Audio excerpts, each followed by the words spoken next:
Wanted to talk about some economic data we're getting this week and next week and how that might affect the stock market. I'm looking at ways to get creative in selling the stock market. The stock market, of course, moving higher today, first real full trading week of the year. But we have economic data on the cusp that once this data hits, we're probably going to see some good, solid numbers. But this is a classic case of when good news is bad news. Not only is the stock market moving higher, but long end yields on the Treasury curve are moving higher as well. Expectation is two things. First, the Federal Reserve is not going to lower interest rates as rapidly as we had initially figured. Number one. Number two, we probably have a lot more inflation in the future. This could show that the Federal Reserve moved too fast, too early. The stock market might not like this at all. I'm preparing for these kinds of things because I believe the stock market is overshot. We're in a bull market that's exceeding 2 years. Very likely will start to move lower because the economy is actually too strong.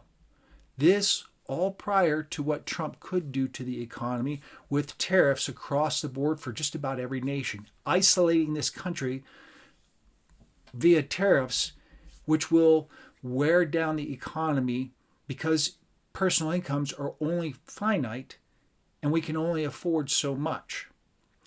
Regardless, looking at the economic data we have right now, I believe that the stock market is overbought and that we could see the Federal Reserve have to take action, and we'll see those economic data points showing up as early as this week. Let's jump in. I'll show you how I'm selling the S&P 500 and the strategy I'm using moving forward. Let's jump in.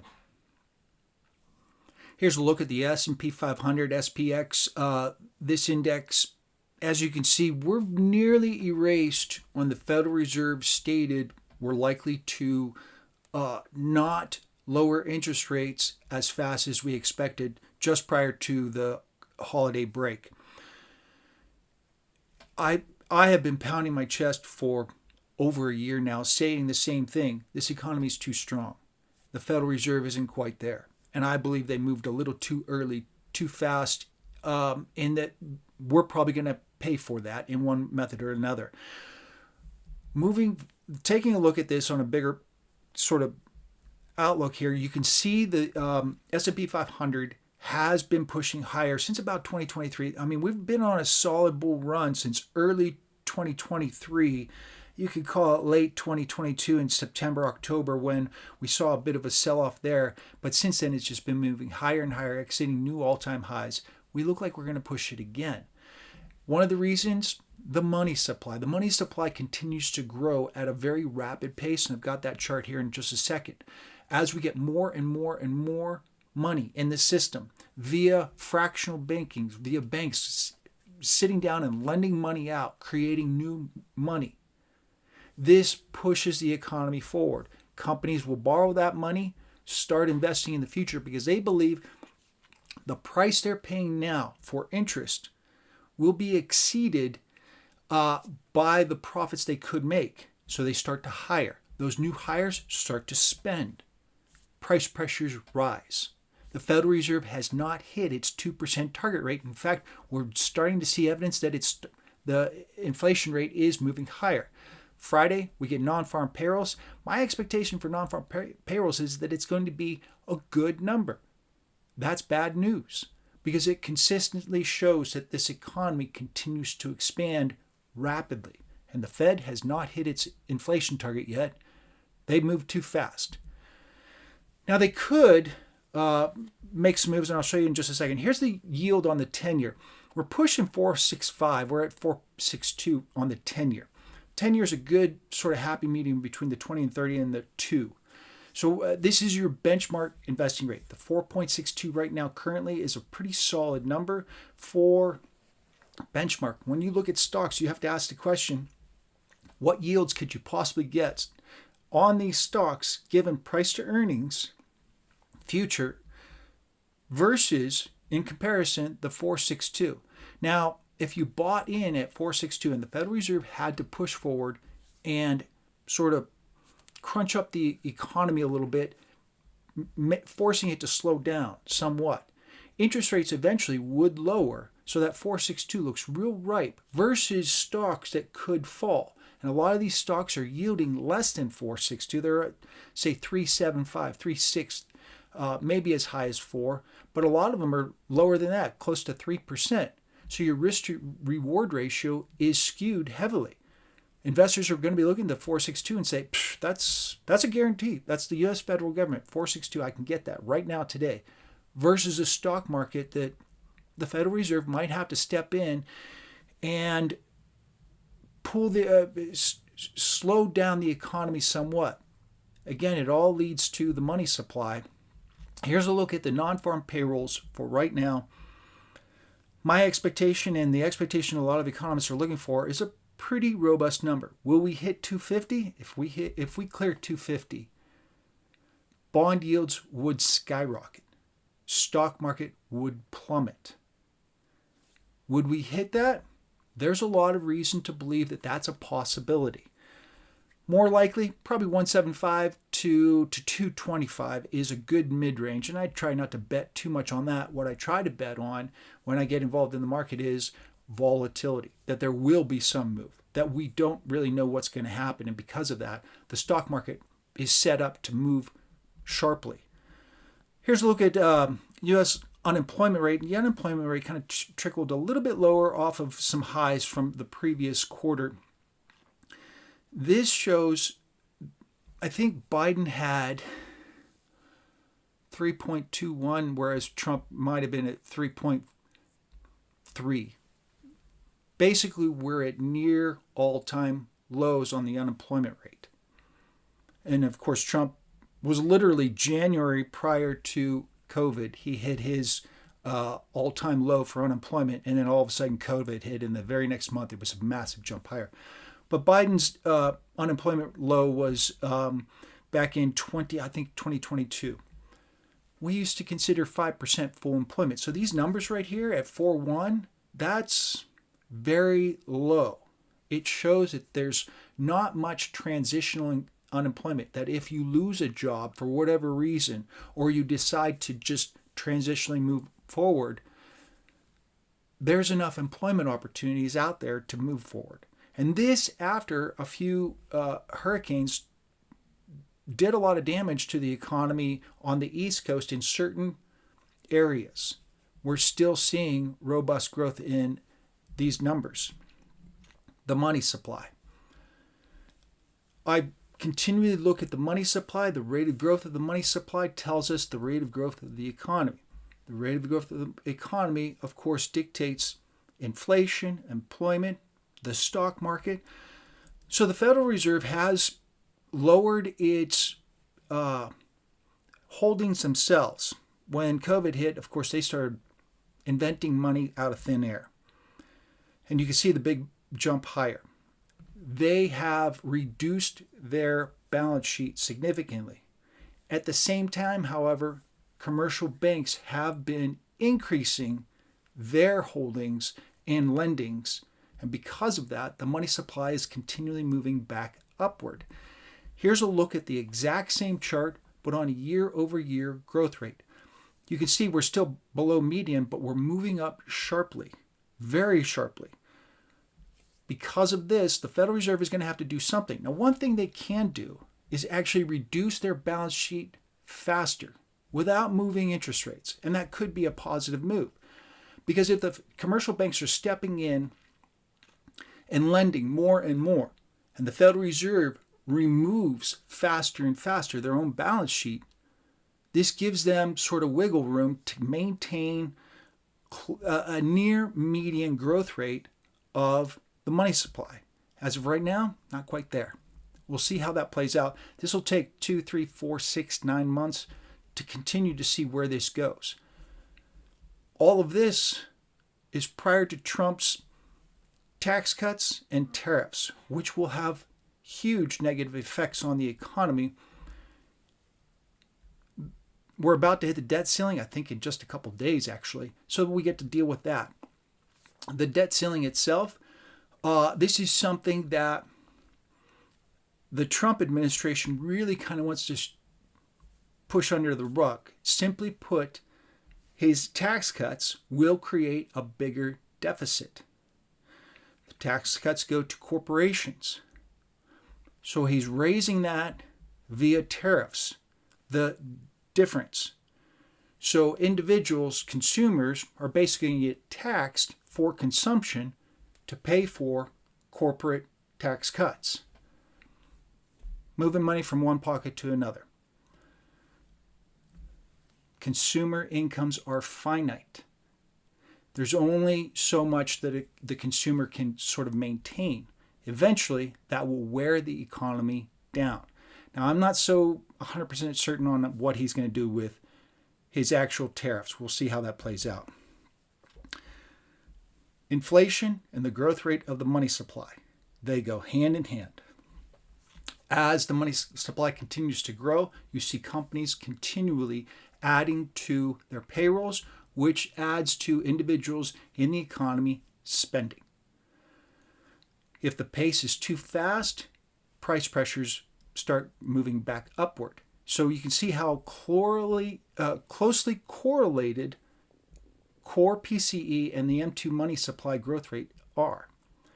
We could see some real acceleration in inflation. The Federal Reserve the one thing they can do right now, considering where their short-term interest rates are, is reduce their balance sheet very rapidly. They're not doing that right now. We'll see. I keep sort of taking a look at this. The S&P 500 growth rate. Now, this is a different look at the S&P 500. Most people are just looking at a bar chart. This asks the question, based on last year, how much higher or lower is the S&P 500 at any one time? The growth rate is a different kind of variable to look at. But when you break this down, looking at the money supply, you can see there's a pretty strong correlation between the money supply, what businesses would earn, therefore profits, revenues, profits, then how that correlates to price movements in stocks. Well, if the Federal Reserve is required to lower interest rates or seize up the growth of the money supply by reducing their own balance sheet, this could negatively affect the growth rate of stocks. We could easily see, at the very least, a growth rate that moderates down to, I think median down here is considerably lower. A big drop in the S&P 500 on that would probably bring the S&P 500 down about 5 to, say, 10%. Here's a quick look at the Federal Reserve balance sheet. This is, again, something that I'm kind of looking at. They do look like they are starting to see a tip downward if you really kind of look closely. The Federal Reserve balance sheet reduction is moving lower, but not at a pace that's outpacing this. Commercial bank deposits, commercial banks, fractional banking. They keep lending more and more. Businesses deposit that money. That increases the money supply. This is a weekly chart on ProShares, symbol SH. Now be careful when you're looking this up. There is another stock. This is an ETF, of course. Most people are going to look up SH stock. Unfortunately, there is another symbol out there, so it does get confusing. I don't think it's on the US. I keep incidentally calling up the wrong one. So make sure you get the right one. This is the weekly chart. This is an inverse S&P 500 ETF. Exchange traded fund.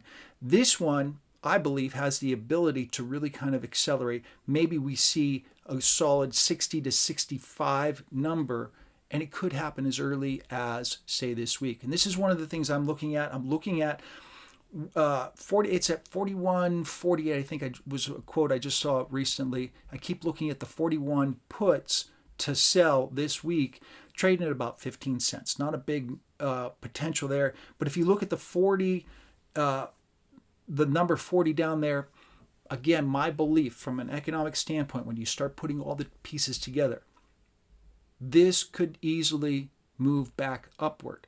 So what I've been doing is stepping in, selling some puts, I keep trying to target the 40s, but I think the 40s are a little too inexpensive.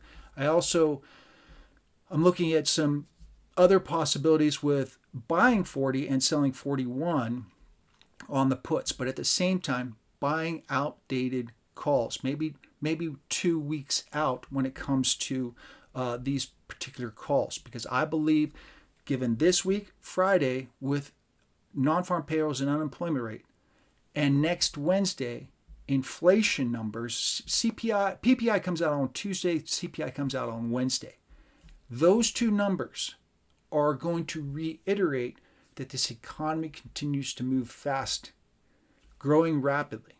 Because of that, those two numbers would more likely send bond yields even higher. Because bond yields will move higher, stock markets are probably going to sell off.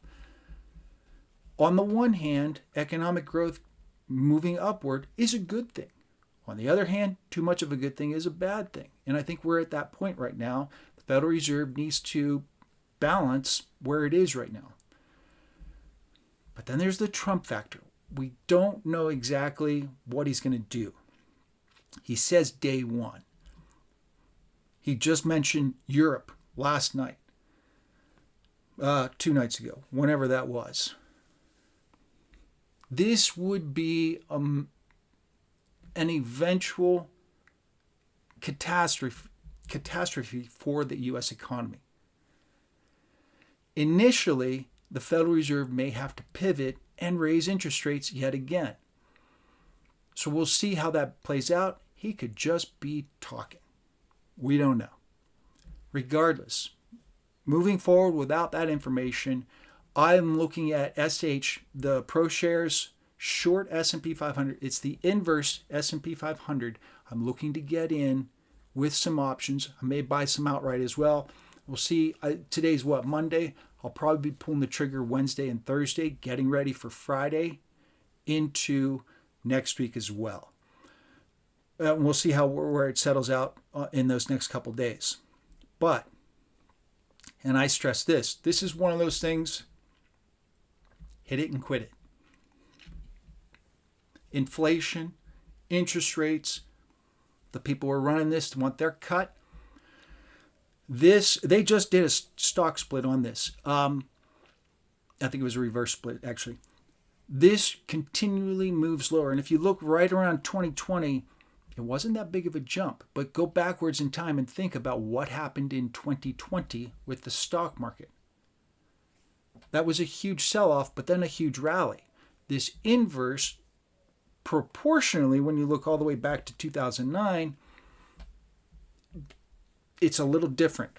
So going back to that original, you want to really kind of take your money and run. Even if it's 2, 3, 4, 5 cents, whatever you can get. But if this thing takes off, we see 46, 47, 48. We could see 50 by the end of next week. And this is kind of where I'm gearing things up, and I'm going to be watching heavily as to what I might do getting involved in this. This economy is too robust. We've got the money, the M2 money supply continues to grow at a rapid pace. We're seeing evidence. We just got ISM last week showing that the economy continues to be robust. Because of that, I believe that the evidence we're going to get Friday with non-farm payrolls and unemployment, then again with inflation next week, bond yields will go higher. The stock market will fall. Will it be a huge move? We'll see how it plays out. But regardless, over the course of the next, say, 2 to 3 months, my thinking is the long end of the yield on the Treasury yield curve will continue to rise for now. We'll see what Trump does, but the Federal Reserve has to take action. The stock market currently is not prepared for the Federal Reserve to take action. And this is the time to make money in the stock market. Make sure to hit that like and follow button. We'll see you in the next video.